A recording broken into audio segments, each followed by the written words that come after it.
It's fun to think about sitting here with you and listening to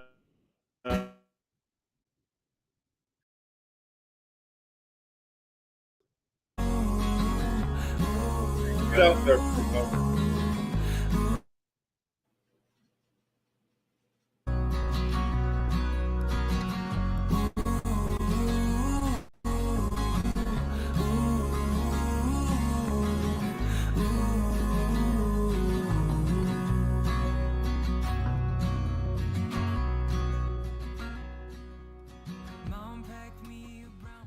Yeah, I'm here with George Crouse, Captain George Crouse, everybody. Air defender, right? You were an air defender. You are Isn't correct. that right? Yep, I saw you in a picture with Artis. Do you know Sergeant Artis? I do. He was my first platoon sergeant. Are you serious? Dead serious. Look, if you can find Artis for me, that is the unicorn guy I want to get a hold of. I love that guy. He was part of our team, but he disappeared. I don't know where he's at. I can't try to track him down. So if you got contact info for Artis, man, I'd love to get it, dude. I'd love to get it. I don't. If he's still active duty, I might be able to look up his DOD email. No. You know what? It's kind of interesting, kind of the data that I have on some of the people, right? I've got a lot of people's social security numbers. I got all kinds of data from when I was a first sergeant. All these people and all this stuff I have. Oh my gosh, back in the day. When did you join the Army? So 2012 is when I got my commission. Before that, I had done ROTC, and I signed one of those cool contracts that they pay for my school. Amen. Yeah. Where'd you go to college at?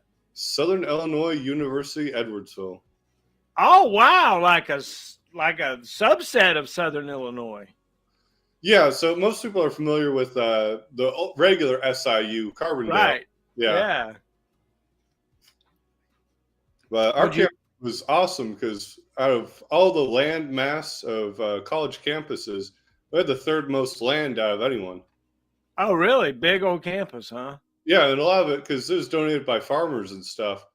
So there's a lot of woods around there. They actually taught us land nav on campus. Wow. So what caused you to like come into, did you do the ROTC program in the college? Yeah, so I wanted to enlist, and my parents wanted me to go to college, and Right. it was a compromise. I said, well, I don't want to pay for school. It's expensive. So the compromise was, I'll go to school if I get an ROTC scholarship.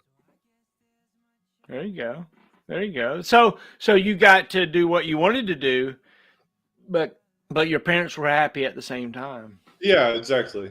That's cool. Were you good in school? Were you like, as a kid, were you like, everybody's like, that guy's going to college, that George guy, he's going to college. I don't know about that. I mean, with the school I went to, it was assumed that a lot of people were either going to probably go to trade school or go to college or something like that. Yeah. I always joke I was the dumbest of four kids, and turned out all right for it. I mean, it's neat to understand that and be humble and proud of your siblings. Tell me about your siblings. So I've got a sister who lives out in Arizona. We don't talk a whole lot, but she does insurance claims for, it's either Allstate or State Farm, one of those big companies. Yeah, another brother who lives in Florida. He's also in insurance. I forget. He had just moved from one company to another, and I guess he took a bunch of people with him. Whatever the old company was doing, he didn't like something and decided they wanted to do. Oh So he wow. left, and then a bunch of people followed him. And I got one more brother. I forget who he's working for these days, but he does all that computer IT stuff, like writing codes and all that stuff that's above my head. Oh yeah, right. Yeah, I got children that do that. Sergeant King says thanks for your service, man. You know King? He was part of our team. One of the things you got to tell me, Crouse, you got to tell me is a story on Joe Benson. You know something about Joe Benson? I know quite a few things about Joe. He was my best platoon sergeant for one. Amen. Amen. Right. He was my best private specialist sergeant. I mean, he was a stud for me. He was an absolute stud. He's a partner in what we're doing now. So yeah, tell me about Joe. You're breaking up there. I'm sorry. Tell me about Joe. Yeah. So well, at first you had to rein me in a little bit because I was used to doing a lot more than I should have been as a lieutenant. But I think one of the best memories I have is we were out in the field, and it was just a constant cycle of being in and out of the field. It was hot. It's Fort Bliss, Texas. Everyone's just tired and exhausted and all this. And I just walked up to someone and was like, "Are you hot?" I splashed a whole bunch of water on them, and that just lightened the mood for everyone for like the next 45 minutes to an hour. Oh, that's funny. so you just dumped water on somebody and everybody thought that was funny? Yeah, then it started a chain reaction. Everyone was doing it. Oh my gosh. I would tell you something. When you get that hot out there wearing that K-pot and the sun beating down on you and it's just desert and much of the time, right? It's like hurry up and wait. It's like you're just getting baked and baked, and baked. And after a couple hours, you'd make bad decisions, right? What did so you were what was the lieutenant's thing? 140 Alpha, 140 Echo? What were you? 14 Alpha. The 14. 140 Alpha is warrant officers who are tactics and stuff. 140 Echo is the maintenance. There you go. There you go. So you were a 14 Alpha. Mhm. Did you certify in the van and get your table 8s and stuff? Yep, all that. I was also a battery trainer, and I was the top tactical control officer in the battalion. Hey, let me tell you something. I'll just break in right here and let me just so that everybody that might be watching knows that's badass. It ain't no joke. You got to be selected as the battery trainer. Yeah, I got it. That is cool. That shows that you are the one that is, you've taken the time to go over and beyond, right? Because look, it ain't no joke. You got to study those books. Do you remember the hours you prepared for your little tests? What was there? You had a table. Was it a table 2, Yep. a table 4, a table 8? Yep. So you have to have all the different tables, and yeah, honestly, with some of the training, in practice, some of it would be more like skipping from table 1 to table 4 when it really shouldn't have been. And that was part of being a battery trainer. Was like, okay, well, let's roll this back and look what we should actually be doing to build people a solid foundation of skills rather than not setting them up for success. Yeah, right. Isn't it neat that when you actually follow the program that the Army's put together, it's like kind of smart? Who'd have thunk it? Right. One of the things that I found that so many of us, when we joined the Army, we didn't like was conforming, right? It was like, I can't conform. But those of us that found out at the end that if we would have just conformed more, we'd have been way better. Hmm. Yeah. So tell me about young George. Were you the oldest or the youngest of your brothers and sisters? No, I was the youngest. My dad was an Air Force officer, so we moved around a whole bunch. And yeah, I ended up playing sports. Oh, geez, starting around middle school, and ended up went from just playing basketball. I played a lot of basketball when I was when we lived in Florida. People, when I finally moved to Illinois, people would ask me, "Did you go to the beach?" I'm like, "No, I was busy playing basketball." That was pretty much all I did. I don't know, middle school years. Then high school, then ended up being basketball, football, and track. Oh wow. What's your what position did you play in basketball? So that's, well, I'd say riding the bench mostly, but Hey, when I, that's my position, man. Come on. when I first got to the new high school in sophomore year, then they had this weird. They're running the Princeton offense, which for those of you who don't know, it's a weird thing where you're kind of there's no one in a set position like the traditional idea of a center or forward doesn't exist because you're all rotating around the perimeter. And I absolutely hated trying to run the Princeton offense because like, okay, I'm not going to break some 5'1" guy's knees at all. Right, right. Oh, wow. Were you a good outside shooter or inside shooter? Did you like to back them down to the hoop, or were you hook shot guy? um, I did have a decent hook shot overall, but otherwise, in kind of that back corner, that was my sweet spot. Uh, so, did you play in the era of three pointers? Yes, but Ah. I was a terrible 3-point shooter. Oh, that's funny. What year were you born? 1989. 89. Wow. I'd been in the Army 2 years in 1989. It was wild. I was looking around at one point in my career, and I had soldiers in my unit that I had been in the Army longer than they had been alive. And I'm like, you know what? On this little basic thing right here, you should agree with me on this. You should understand that I can help you with this if you thought I was trying to help you. Many times as youngsters, we think that the older people they don't get it. They've lost touch with reality. But as you get older, you look back on it and you go like, nope, that wasn't the case. That wasn't the case. That wasn't the case. What was it that you enjoyed as a kid? Was there something that you look forward to? Like I used to look forward to banana popsicles. Oh, geez. I don't know. It was a long time ago. Um, I don't know, probably ice cream. Especially, we'd visit my grandparents a lot in the summer because they had a blueberry farm back then. So, during the summers, that was like summer vacation. We'd go and help out on the farm. But we'd also usually end up in South Haven, Michigan, go to the beach, and then we'd get ice cream at Sherman Dairy afterwards. That was just a real treat. Right? Isn't it cool as a kid to have those kinds of events and moments that seem to imprint themselves into you? Yeah. Oh, definitely. I mean, that's one of those things that, with my kids now, then I have them every other weekend. So I really just focus on, like, all right, well, I'm going to drop darn near everything. And we're going to make some memories, whether it's going hiking or going to the pool, what have you. Amen. Right.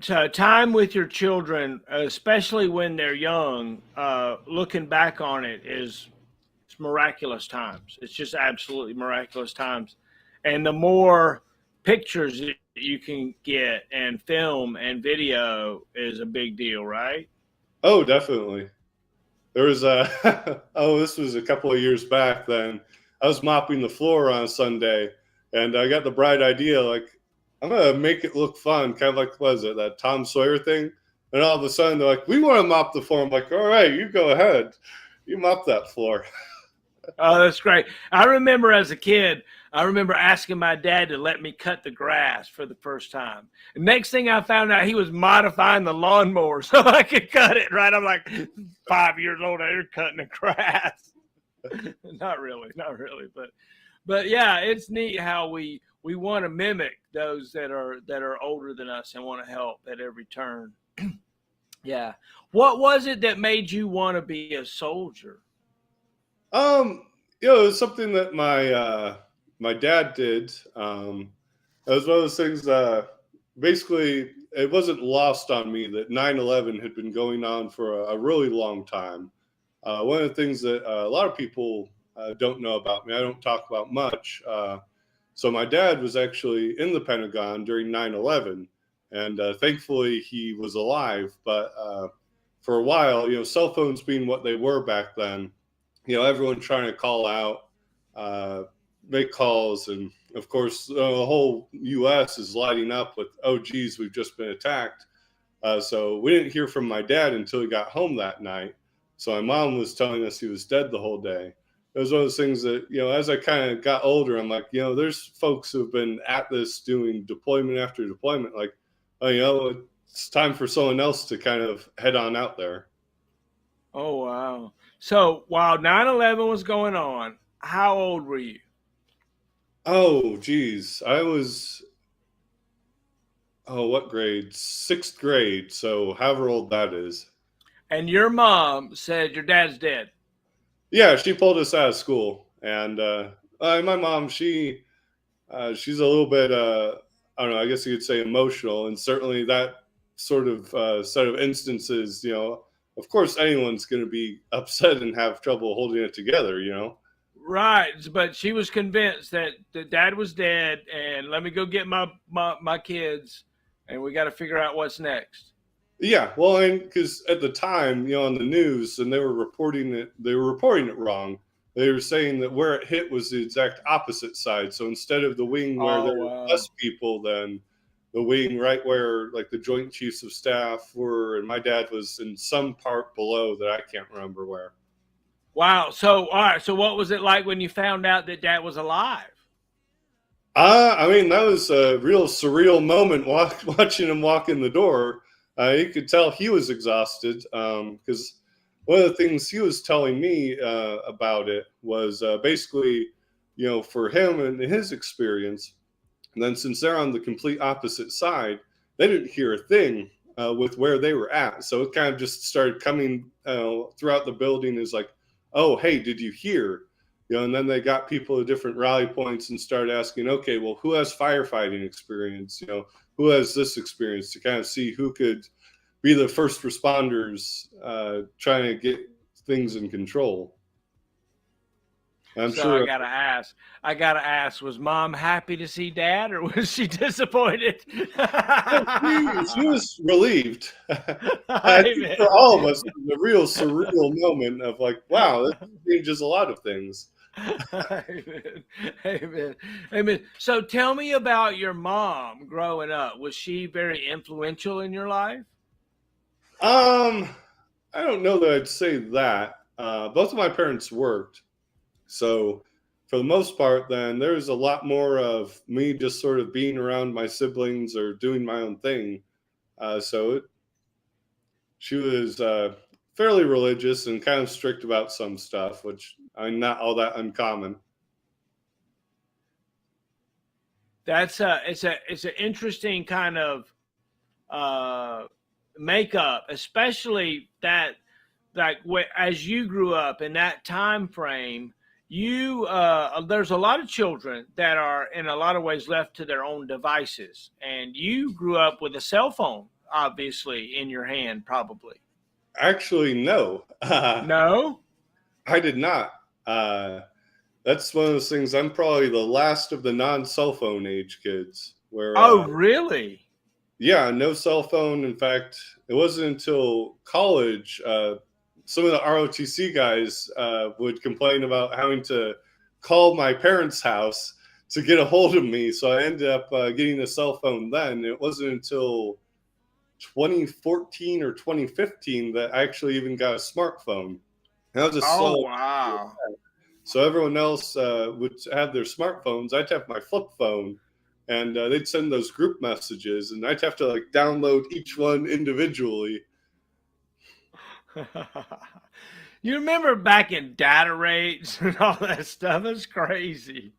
But it's a thing that I will end up telling my kids someday. That's not going to make a whole lot of sense. But one of the things with ROTC is you get the opportunities to kind of compete within nationwide for certain school slots.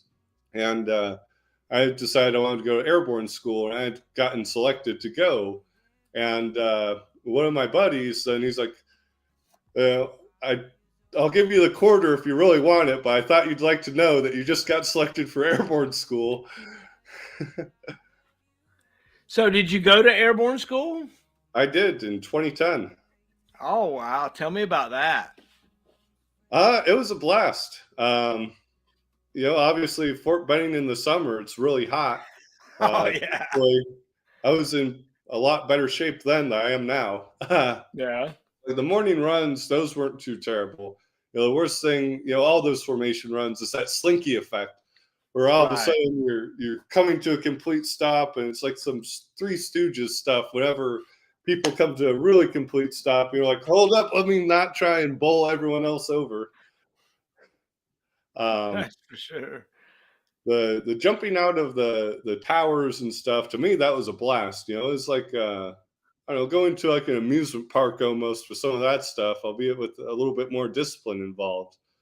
uh, there was one day I screwed up opening my MRE. The black cat said, like, all of you are going to salt your food. So I dumped all the salt in it. It was like the meatballs and marinara sauce. I'm like, wow, this tastes like garbage. It's just, I'm eating pure salt. So I tried putting a little chili pepper thing in there, right? So I open it up Right. and the wind blows. It goes all across my arm. And I'm just sweating, profusely because it's Georgia summers. I'm trying to wipe it off, and about 30 seconds later, I'm like, wow, this really burns. Like, did I just pepper spray my arm somehow? What did I do? Oh no. Oh no. Oh no. Oh wow. Oh, so like what was your scariest jump? Like mine was the number 2 jump and the number 4 jump.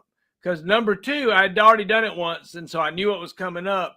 And number 4 was I knew if I landed, because we were doing 2 jumps in one day, I knew if I landed safely on this one, then on the 5th one, it didn't matter what happened. I could break a leg because my squad leader broke his leg right in front of me on day, jump 1. I'm like, what the heck? I think I had 3 sort of halfway scary jumps. The first one that was a little bit scary to me, not necessarily because of the jumping out of the plane, but because I was a heavier guy and I jumped out of the plane and I noticed I was descending faster than some of the lighter people that had jumped before me. I'm like, did this deploy right?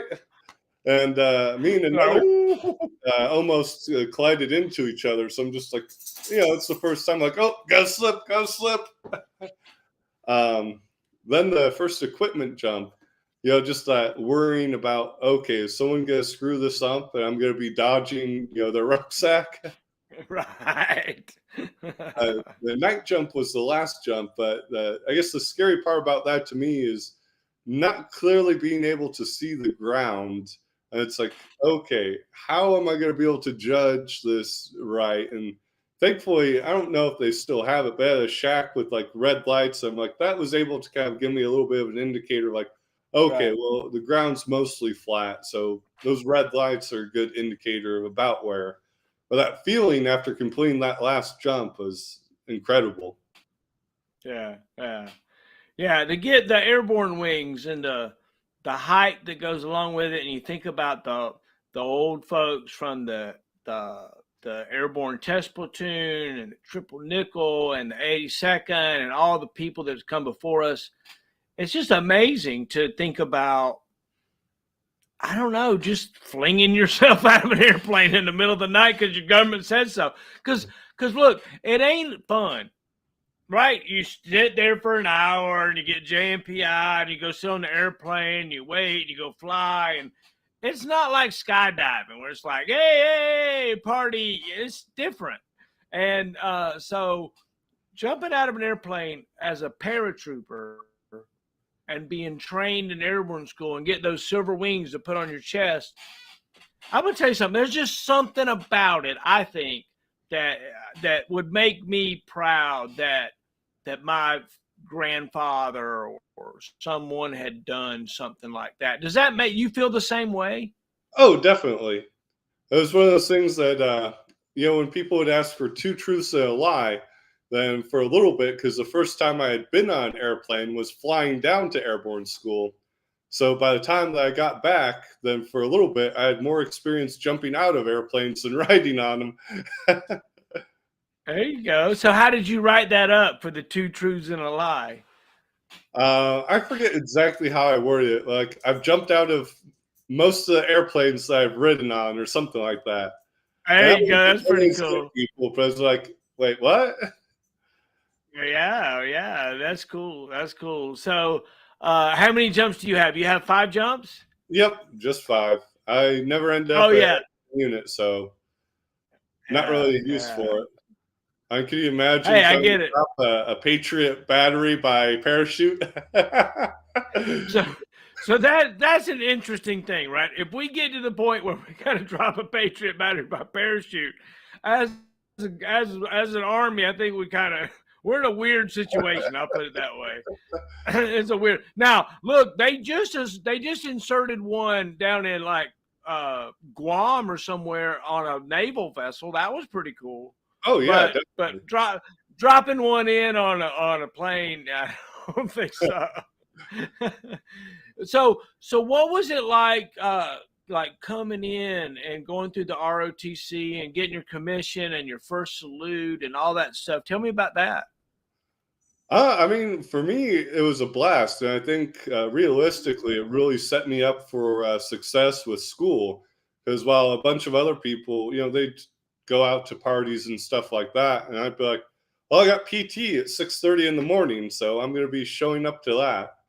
Um, so that was, to me, it was really neat. We always have a fall FTX, so we'd go out to like Fort Leonard Wood and stuff like that for 3 days, and do stuff like the obstacle courses, gas chamber, and different stuff like that. So that was always a really neat experience. And even some of the kids who did ROTC, before they had to commit, because they'll let people try it out for 2 years before they have to make a commitment, just to, I don't know, I guess it's a way of kind of recruiting people who aren't sure who are in college.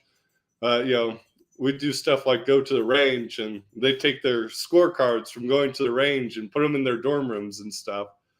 So it was neat being able to kind of mentor, some of the folks in college coming up right behind you at times. It's really neat working together with a lot of people to do a lot of really cool stuff.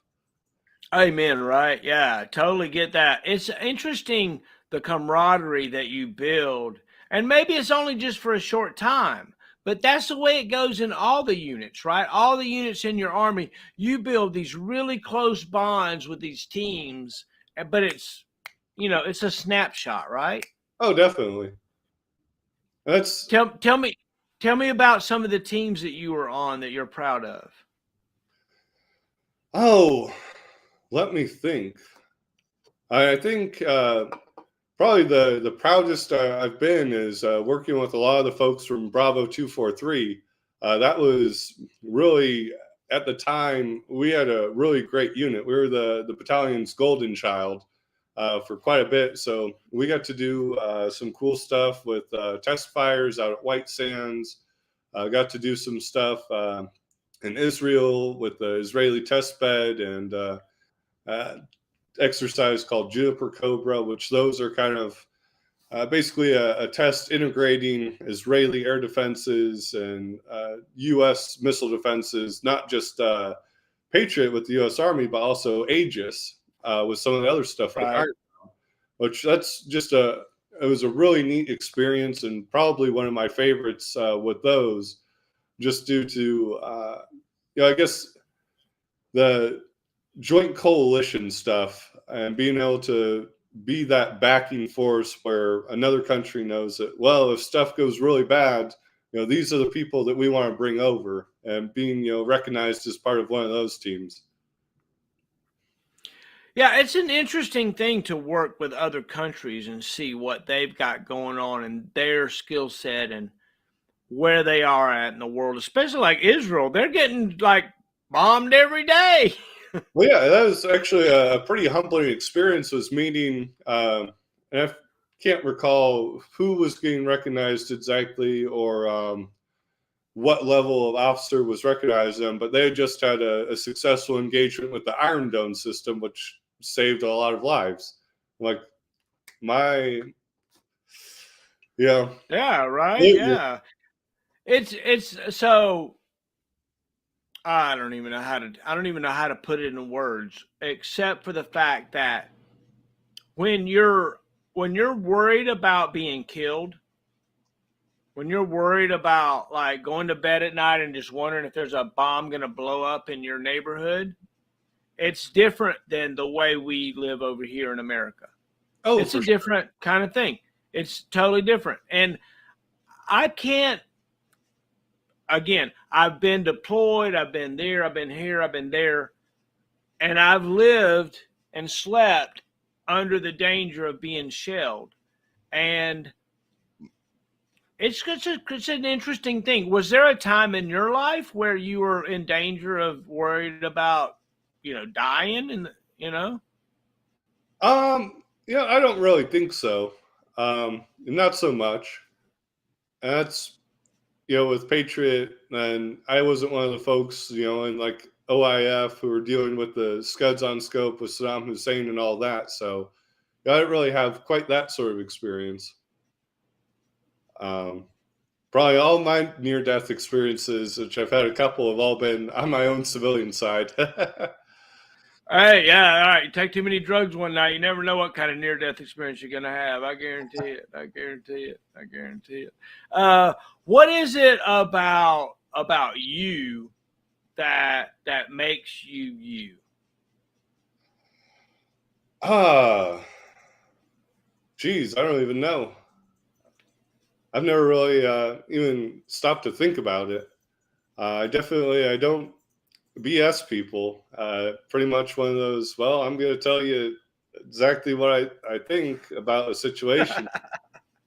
Right? Amen. Gotten me, predictable amount of, well, what, who are you?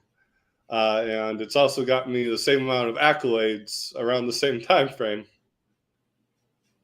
Yeah. So did you when you came in and you did your job and you were with these wonderful units, what made you decide to get out? I actually ended up getting a med board. They medically retired me. So I didn't really have a choice in the matter. I fought as much as I could, but the writing was on the wall, and it's like, okay, well, I guess I'm going to move on. Oh wow, that's a kind of a sad kind of place to be, to get hurt so much that the Army says, "Hey, see you later, buddy." Yeah, I mean, it is what it is. It's one of those things that, I think that's something that a lot of folks who get med board, or even those who just separate from the Army, there's kind of this reckoning that you have to have with yourself of what's next. And Oh I think wow. that's one of those things that I think it's definitely a very difficult time, even if you're not medically boarded, or sorry, there's a gnat, medically retired. It's figuring out, what do I do with myself now, and that Oh transition yeah. period, I think, is crucial. And that's, I don't know, if I could give one piece of advice to folks who end up in a situation like that, it's be kind to yourself, accept the fact it's going to take you some time to move on, and try to figure out what your passion is, or what something that you really want to do, or some sort of undertaking. Uh, Finding that purpose and sense of belonging, whether it's in some sort of community, volunteering, or a new career. I think that's exceptionally important, just for sanity's sake. Amen. Amen. Thanks for sharing. Right.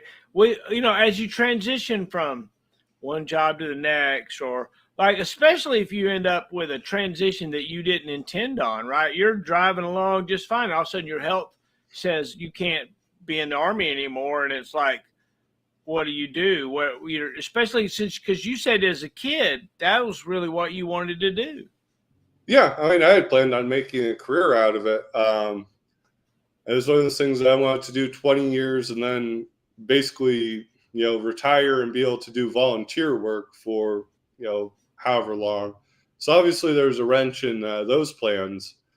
I think, in a way, my transition was made easier with the job that I moved to immediately after the Army. Then I was a food inspector for the USDA, working in a slaughterhouse. So, we still kind of have that mission there, where it's That's like, cool. we're going to make sure that this food is clean, sanitary, and safe for people to eat, which is, you fry up a pack of bacon, you don't think of how it got there necessarily. You're just like, all right, I'm going to have some bacon. And so it's really nice to be able to have another mission to do. So you got to tell me about this. All right. So you would go in there with a clipboard and a like a meat thermometer and a I don't know what. Tell me about this. No, so we would go in with a hard hat, a white uniform, knife, meat hook, scabbard, and so we'd be set up at different stations. So, like, we mostly did cattle for the plant that I was at. Well, we did exclusively cattle, but I picked up some work at other plants too. So, we'd be doing cuts in order to cut into lymph nodes and kind of examine them and okay, is this healthy or not? Do we need to take this out for a veterinarian to look at and make sure there's not a disease that they need to condemn the whole carcass? So we had different stations, and you would do different cuts in order to inspect for stuff. And it was definitely an interesting job for sure. There was one day that's something you'd never think like, oh yeah, one of these days I'm going to get kicked by a dead cow. Uh, that actually happened to me because they have these trolleys because everything's on a line, and one of the trolleys broke. So here you have this big old half of beef swinging right at me. Like, all right, well, that's nice. So okay, so there's this half a cow traveling down this hook, and so you cut it open, look at it, and go, okay, this is good. Cut it open, look at it, go, okay, this is good, and it goes on to the next thing. More or less. So with cattle, then we have it set up so there's a section inspecting heads and tongues because there's lymph nodes in there, and you'd cut the cheek meat because you could see in the cheek if they had steatosis or basically a form of muscular dystrophy, then you would see it wouldn't be muscular, it would be fatty. Which obviously, chewing, that's going to be muscly if it's a healthy animal, and the gut table. So you would have them gutting out, the insides, kind of like you would with a deer, except a lot bigger. You'd have all of the four stomachs and the liver and hearts and stuff. So we'd inspect the hearts and livers, the gut pile as a whole, and I think I said livers. And we had folks who would be on the final rail, just looking at the what should have been ready to go into the cooler halves of beef, and making sure that there wasn't any contamination or anything like that that needed trimmed off. Oh wow! So I don't even know. I just can't imagine having that job. I just can't. I don't even know. I don't even know. So did you like that? How long did you do that? I did that for about 2 years. I worked a lot of overtime when I was there. I don't think I had less than 500 hours of overtime a year. Uh, so there were some days where I would end up showing up to work at about 5:50. I would work all the way through the second shift until maybe, I don't know, 11:30, 11:45. And go home and wake up and do it all over again, at least for the first shift. Oh wow! So, and then sometimes I'd work weekends down at another plant that works. These folks, because anytime the company is killing and processing, animals, then they have to have USDA inspectors there. And this place, they work probably 47 weekends out of the year on Saturdays. So they would ask for volunteers who wanted to make some extra money to go travel to that pork plant and inspect there. Oh wow! So it was basically like playing which one of these is not like the other ones if you were to oversimplify it. Right? Yeah. Okay. I get it. So like, oh no, that's red and puffy. Something's wrong with that one. Get it over there. Yep, exactly. So over time, then you would be able to kind of like, okay, well, I know what this disease is. And some of the stuff, they'd be like, Doc, what was that? And like one time it was some sort of cancer that the animal had. So it got condemned. But yeah, it was an interesting job for sure. And we had a great close-knit group there too. So it was nice. I bet. So tell me about like thinking, in your head about being a soldier, being ready to deploy, ready to go give your life in the defense of your country. Was that something that that you revel in, or you were scared of, or you wanted to do?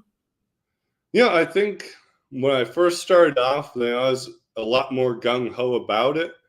And once we kind of got to the point where we were just in the field constantly, that I never really had a whole lot of time to really reflect on it, because we would have, I would call the emergency of the day. Because inevitably something's going to go wrong, and the day is going to be completely derailed from anything that may or may not have been planned. Dude, you are so right. I've never heard it called that. That is perfect. The emergency of the day, right? Because that's what happens. Yeah, it really is. Like, oh, whoa, this broke. Like, there was one time we were in the ECS, we were getting ready for an evaluation, and all of a sudden, it starts raining, and Fort Bliss of all places, and I kid you not, we could see the water just running down the back of the ECS door. I'm like, how is this even possible? It was one of those moments where just, I looked over to my TCA and just like, is this happening right now? Do you see that water just running down the inside side of the door? And I think one of our AC units popped right after that. I'm like, all right, well, guess we're gonna call chief, because this isn't good. Hey, right, yeah. Call chief. That's the thing you do in a Patriot unit. Anytime anything goes wrong, you just like call chief right away. Oh, that's for sure.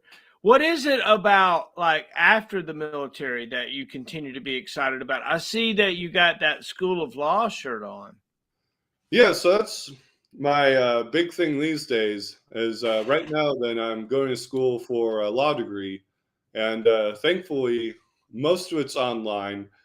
So I have to be out there 4 times a year. Just got back in town from that, which was it's one of those things that's very exhausting, because you get there and it's pretty much a bunch of days straight of being in the classroom from start of the morning until evening, just learning a whole bunch of complicated concepts and stuff like that, and applying it.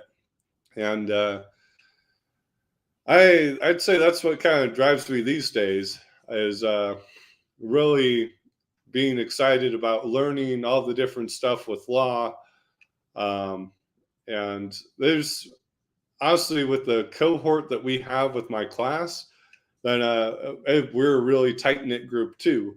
So it's in some law schools, yeah, I don't think it would be like that, because folks are more cutthroat. But all of us, we're all working professionals. I get to meet a lot of really cool people. Like, oh, you have a PhD in whatever, and you are a patent examiner or whatever. And it's just like, wow, you're a really cool person. I'm glad to have met you. Isn't it interesting how almost everybody we meet is way cooler than we are? It's like, what? I thought I was cool. Oh, what is it that you wanted to be when you grew up besides a soldier? Oh, geez. I think in 8th grade, I said I wanted to be a taxi driver at one point, because I thought it was the Beep, coolest beep. thing to be able to drive around all day, which I don't know. Now that I'm older, that doesn't seem quite as much fun, because I don't like driving. But on the other hand, some of the folks who are driving the public buses in town, like, they make pretty good money these days. Like, seeing that, it's just like, wow, I'm happy for them. It's you can make a fine living as part of our governmental services bureau. Driving school buses, driving city buses, doing the maintenance for our local municipalities. It look, a government job is the ticket to the middle class. That's it, right? It really is. Yeah. I mean, because that's one of those things I tell a lot of people, especially I'll run into some college kids down. I live downtown in my city, and one of the bars, then I'll have college kids come in, and sometimes I'll end up talking to them, and they'll say, "Oh, I'm not sure I know what I want to do." I just tell them, like, well, if you have no idea, then I'm just going to suggest and put the idea in your head. Look at jobs within the government service. There's a whole bunch of them, an entire variety of things that you can do. And you won't get rich necessarily, but you're going to probably, if you're successful, and it's not necessarily impossible to be, you will make a good living and be able to live at least somewhat comfortably. Great advice. Great advice. Absolutely great advice. Um, there are so many people that I've seen and talked to and that come from very, very meager means that have made themselves into great successes and their families into great successes because of their willingness to work and just an opportunity the government job will give, like the United States Army or the Air Force or any of our services, or just look, just being a trash truck driver in your local municipality, you become a pro. You have a skill because of that you operate these different things that nobody else has. And so I'm a huge fan of government jobs, and I think that they give us a leg up and an understanding of of neighborhood and a ticket to the middle class. Oh, definitely. My job What after kind of? Go my ahead. job after the slaughterhouse, I actually ended up being a staffer for some of the organizations that do government hiring. So I'd be the guy behind that USA Jobs announcement. So I mostly hired for engineers, but there's I guess for anyone listening, if I can give a couple of pointers there, is I know that they're really lengthy, but read the entire job announcement. And a couple of things that you want to look closely at are whether or not it's a career ladder. So sometimes, it might just say, oh, it's a GS7 position, but it has a promotion potential to be a GS11 over time. That's a difference of about $20,000 in pay. So it's a great way to potentially get into a field that you can move up in. Educational substitution is a thing. Making sure, like, if you get your degree, then there's some jobs you could qualify for just based off having that degree, or having that degree with a 3.0 GPA can pre-qualify you for some stuff. And probably the most important thing I would say is that specialized experience statement. I would read that very, very closely. And when you're trying to tailor a resume to whatever job you're applying on, try to make whatever you're writing, whatever experience you have, fit within the purview of that experience.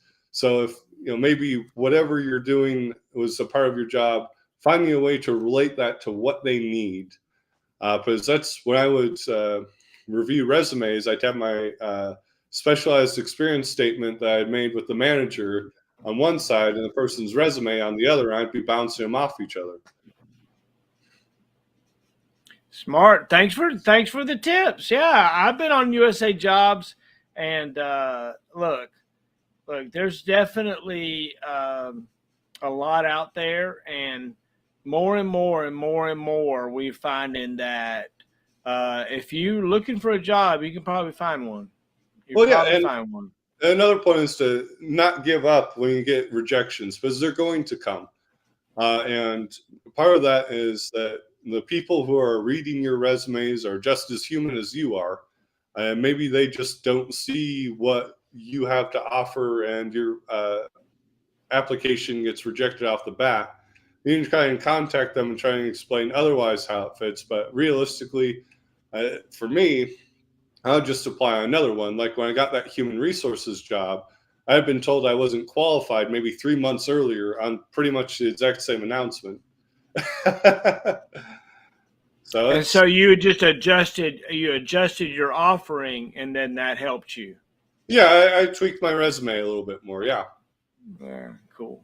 Cool. Thanks for the tip. Thanks for the tip. So what are you doing now? So now I'm actually working as an administrative officer for Combat Capabilities Development Command. It's a civilian side. So we have basically a couple of branches under my boss that do engineering stuff and palletizing stuff for the Army. So that's got to be kind of cool. What is it about that you do on a daily basis?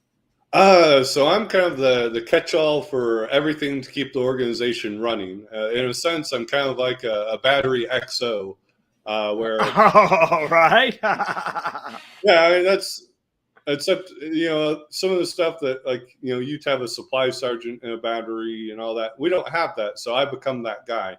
So we need supplies. Okay, well let me go ahead and get those ordered.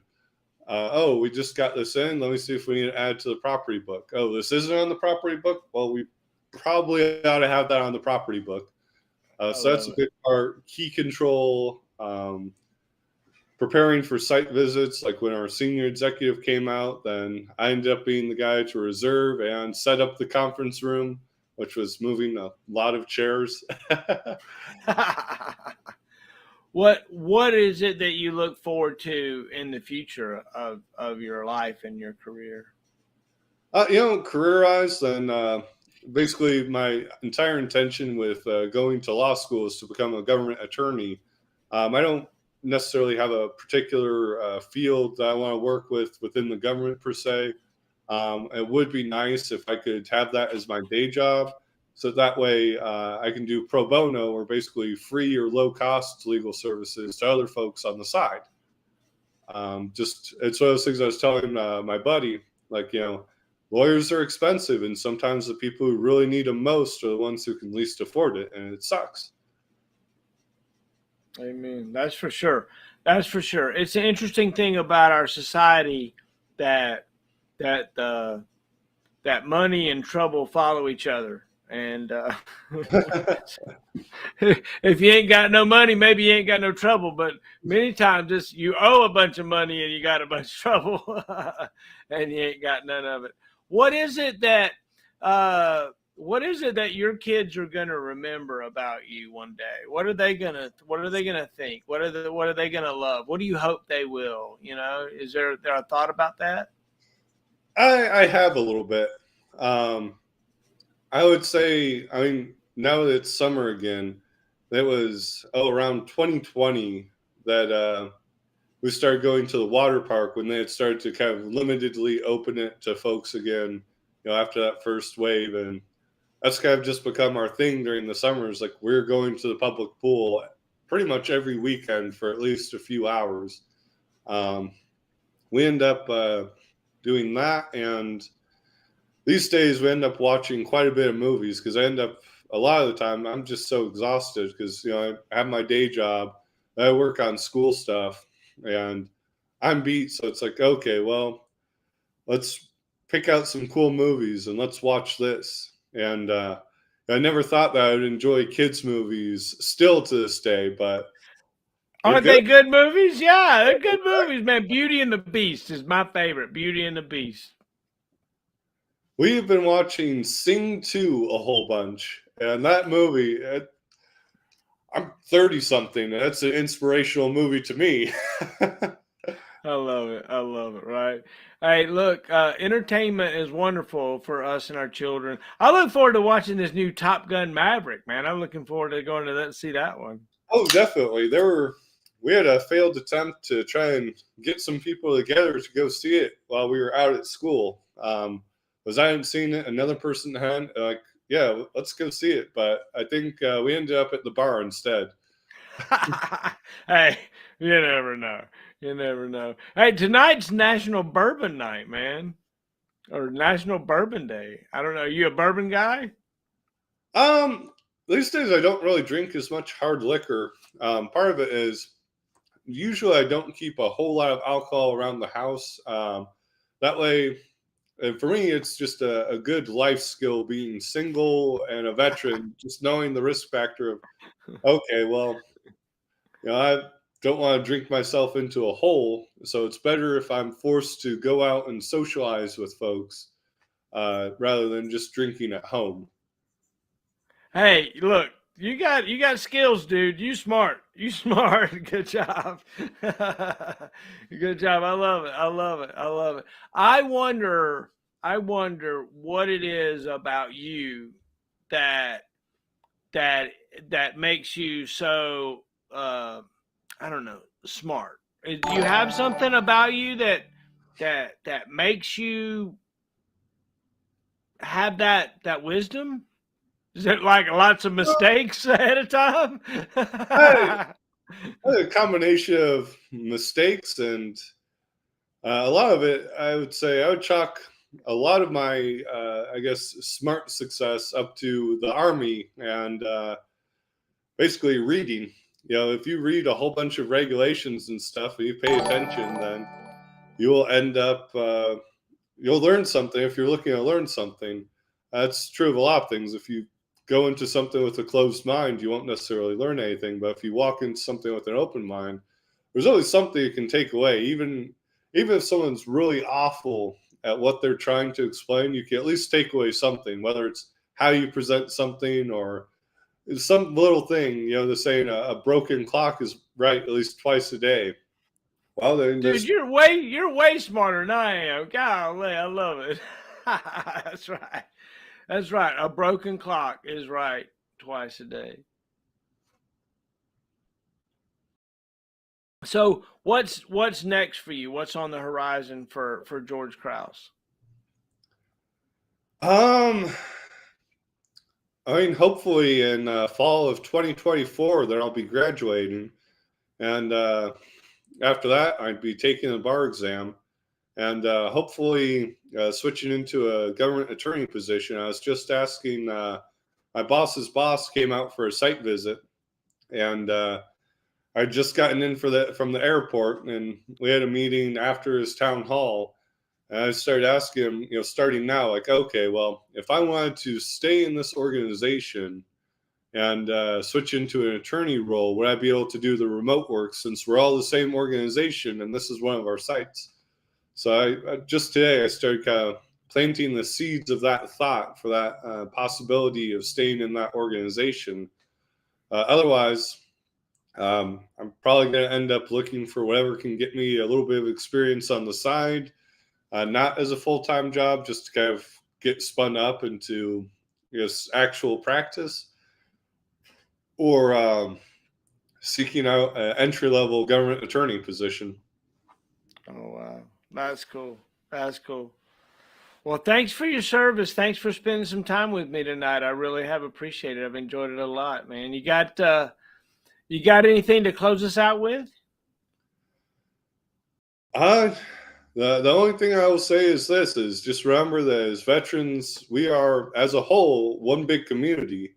So never let go of the opportunity to talk to and meet your fellow veterans and develop those relationships and check in on each other.